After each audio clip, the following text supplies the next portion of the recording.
नमस्ते। आज बात करेंगे मुंशी प्रेमचंद की एक ऐसी कहानी की जो दिल को छू जाती है, बूढ़ी काकी। ये सिर्फ एक कहानी नहीं है, नहीं, ये तो समाज को दिखाया गया एक आईना है।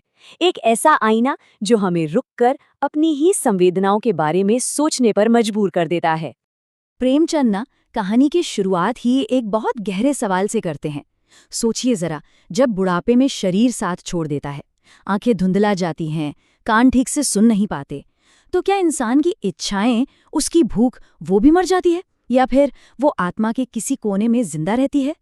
बूढ़ी काकी की पूरी कहानी बस इसी एक सवाल के आसपास घूमती है। और देखिए, कहानी का जो पूरा संघर्ष है ना, उसकी नींव बस इसी एक लाइन में है। बूढ़ी काकी, उन्होंने अपनी सारी की सारी जायदाद अपने भतीजे बुद्धिराम के नाम कर दी थी। अब सवाल उठता है, क्यों? अरे भाई, लंबे चौड़े वादों के लिए, इस उम्मीद में कि बुढ़ापे में सेवा मिलेगी। ये एक तरह का सामाजिक सौदा है ना, जो हमारे बड़े बुजुर्ग अक्सर करते हैं। और सच कहूं तो यही सौदा उन्हें सबसे ज्यादा कमजोर और दूसरों पर निर्भर बना देता है। तो चलिए, सबसे पहले मिलते हैं कहानी के मेन कैरेक्टर से, बूढ़ी काकी से, और समझने की कोशिश करते हैं उनकी दुनिया को, जो अब सिमटकर बहुत छोटी हो गई थी। तो काकी की दुनिया कैसी थी? मतलब वो पूरी तरह सिमट चुकी थी। हाथ पैर जवाब दे गए थे, आंखों से ठीक से दिखता नहीं था। कह सकते हैं कि उनकी सारी इंद्रियों ने, सारे सेंसेस ने उनका साथ छोड़ दिया था, सिवाय एक के। वो थी स्वाद की इंद्रिय, उनकी जीभ। वो अब भी अच्छे मज़ेदार खाने के लिए बेचैन रहती थीं, और जब ये बेचैनी बर्दाश्त से बाहर हो जाती तो वो एक छोटे बच्चे की तरह रोने लगती थीं। उनकी पूरी जिंदगी मानो अब बस एक इंतजार बनकर रह गई थी कि अगला भोजन कब मिलेगा। लेकिन उनके भतीजे बुद्धिराम और उसकी पत्नी रूपा के लिए उनका ये इंतजार, उनका रोना, ये सब एक बोझ बन गया था। सोचिए, जिस काकी की संपत्ति पर वो लोग ऐश कर रहे थे, अब वही काकी उनको चुभने लगी थी। उन्हें बदले में क्या मिलता था? बस तिरस्कार और रूखा सूखा खाना। कहानी में एक मोड़ तब आता है जब बुद्धिराम के घर पर एक बहुत बड़ी दावत रखी जाती है।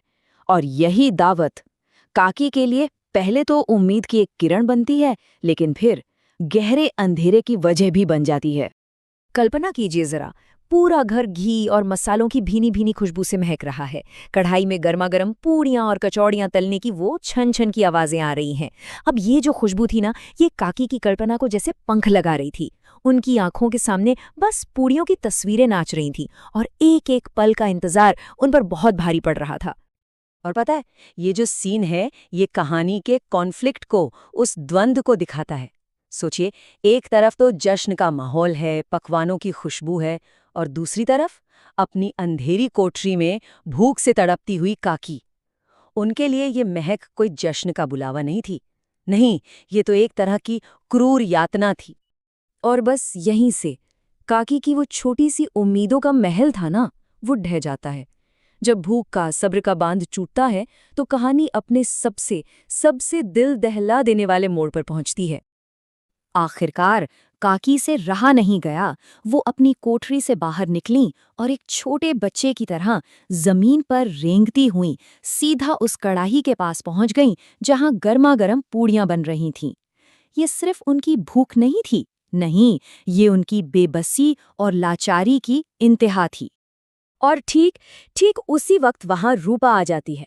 अब रूपा को मेहमानों के सामने अपनी इज्जत की चिंता काकी की भूख से कहीं ज्यादा बड़ी लगती है। वो एकदम आग बबूला हो जाती है और ये जहरीले शब्द काकी पर फेंकती है, बिल्कुल किसी चाबुक की तरह। रूपा क्या करती है, वो काकी को दोनों हाथों से पकड़ती है और घसीटते हुए वापस उनकी अंधेरी कोठरी में फेंक आती है। ये सिर्फ जिस्म पर लगी चोट नहीं थी, ये तो उनकी आत्मा पर, उनके बचे खुचे स्वाभिमान पर एक बहुत ही क्रूर हमला था। भरे घर में हुआ ये अपमान उन्हें अंदर तक बिल्कुल तोड़ कर रख देता है। लेकिन रुकिए, कहानी का वो पल जो सच में अंदर तक हिलाकर रख देता है, वो तो अब आने वाला है। एक ऐसा सच जो इंसानियत की सबसे गहरी, सबसे अंधेरी परतों को हमारे सामने लाता है।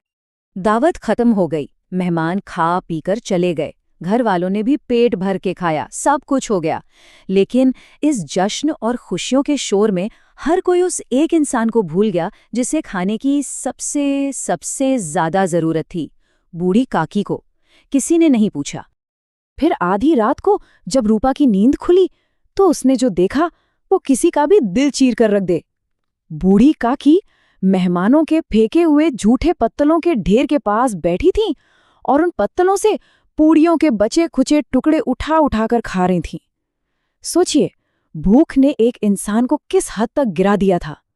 बस ये एक सीन, इस एक सीन ने रूपा को अंदर तक हिलाकर रख दिया, जैसे उसकी आंखों के सामने से कोई पर्दा हट गया हो और उसके अंदर पछतावे की एक ऐसी आग जली जिसने उसकी सारी क्रूरता को जलाकर राख कर दिया। तो यहाँ जो सबसे ज़रूरी पॉइंट है वो है रूपा का ये ट्रांसफॉर्मेशन। कहाँ तो वो गुस्से में काकी को क्या कुछ नहीं कह रही थी, और कहाँ अब काकी की ये हालत देखकर वो पछतावे और दया से भर गई थी। उसे अपनी गलती का सिर्फ एहसास नहीं हुआ, नहीं, उसने उसे महसूस किया। उसे समझ आया कि उसने कितना बड़ा पाप कर दिया है। रूपा भागी भागी अंदर गई और पता है क्या किया? बिल्कुल पूजा की थाली की तरह खाने की थाली सजाई, पूड़ियाँ, सब्जी, दही, मिठाइयाँ, सब कुछ, और जाके काकी के सामने बैठ गए। उसने रोते हुए कहा, काकी उठो, भोजन कर लो, मुझसे आज बहुत बड़ी भूल हो गई, उसका बुरा मत मानना, भगवान से प्रार्थना कर दो कि वो मेरा ये गुनाह माफ कर दें। और बूढ़ी काकी का क्या? वो तो एक मासूम बच्चे की तरह सब कुछ भूल गईं, सारा अपमान, सारी डांट फटकार। वो बस बड़े प्यार से खाने लगी, और उनके हर निवाले के साथ रूपा को एक अजीब सी आत्मिक शांति मिल रही थी, और काकी के दिल से सच्ची, बहुत सच्ची दुआएं निकल रही थीं। आखिर में मासूमियत की ही जीत हुई।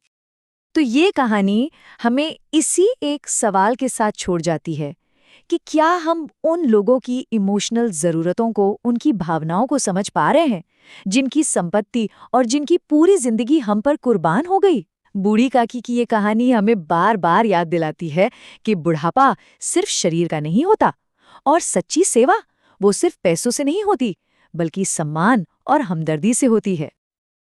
Like, share, and subscribe now and learn smart.